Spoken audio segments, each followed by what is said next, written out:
Bonjour, je suis Karim Benhamida, je suis avocat d'affaires et conseiller en stratégie d'entreprise. J'aurai le plaisir de vous rencontrer lors du prochain salon de l'entrepreneuriat à l'UTICA les 22 et 23 février 2017 pour vous parler de responsabilité sociétale de l'entreprise, la fameuse RSE. Il s'agit d'un thème qui gagne de plus en plus d'importance tant à l'échelle nationale qu'internationale, selon lequel une entreprise, qu'elle soit grande, moyenne ou petite, cherche à intégrer les principes du développement durable dans son activité ainsi que dans le cadre des relations qu'elle entretient avec ses parties prenantes.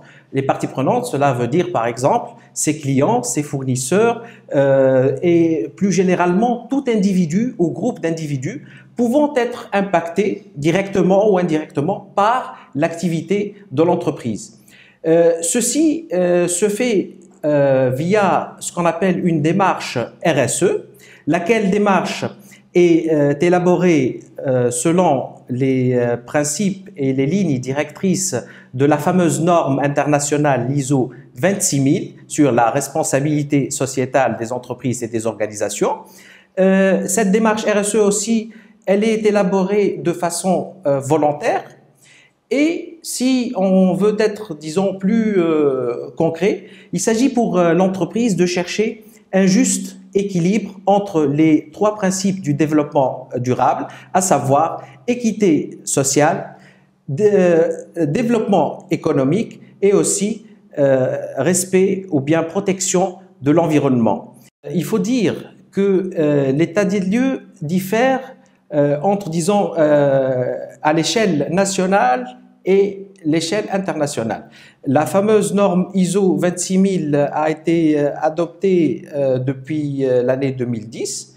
Il faut reconnaître qu'en Tunisie, on vient, disons, durant les dernières années, de réaliser l'importance d'opter pour une démarche RSE.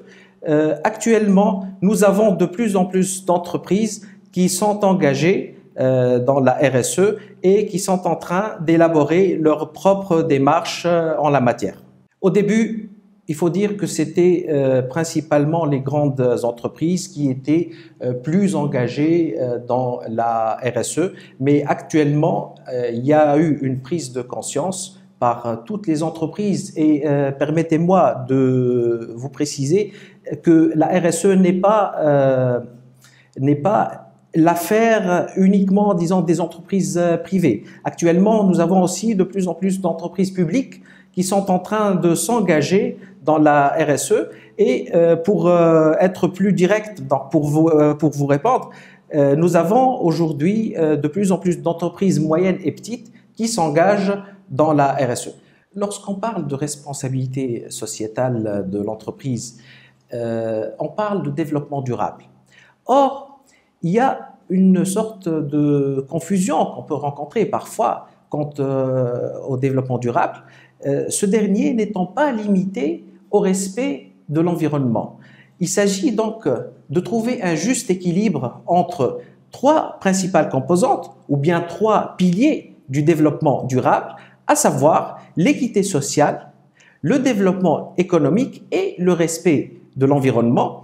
Et en trouvant le juste équilibre, ou bien c'est au milieu de ces trois composantes que réside le développement durable. Parlons un peu de RSE et des axes donc relatifs à la RSE. Ces axes-là ont été présentés par la norme ISO 26000, parmi lesquels on peut trouver la gouvernance de l'entreprise, le respect de l'environnement, les droits de l'homme, etc. Donc, vous pouvez me dire, par exemple, pourquoi opter pour une démarche RSE, quels en sont les avantages et comment une telle démarche est élaborée. J'aurai le plaisir de vous répondre à toutes ces questions et à bien d'autres lors du prochain salon de l'entrepreneuriat.